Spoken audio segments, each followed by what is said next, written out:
Амансыздар кітап сүйер оқырман қауым.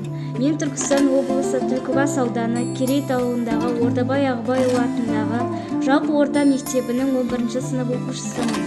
Менің оқуға деген құштарлығымның арқасында ой-өрісім кеңейе түсті. Мен Мұқағали атамыздың шығармашылығын өте жақсы сүйсіне оқимын. Ақынның жан дүниесін сезінетін адамдар көп емес. Ақиық ақынға арналған өз шығармашылығымды сіздермен бөліскім келеді. Зейін салып тыңдаңыздар, сөз бастайын ендеше.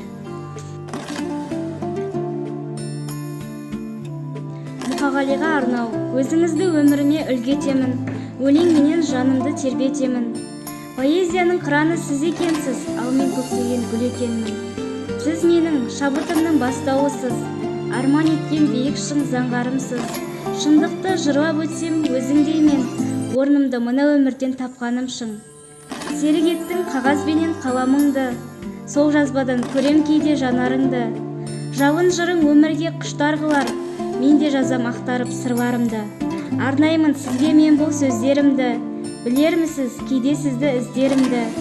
Салған сара жолыңа түсіп алып, шығам бір күн заңғар көкке күн сияқты.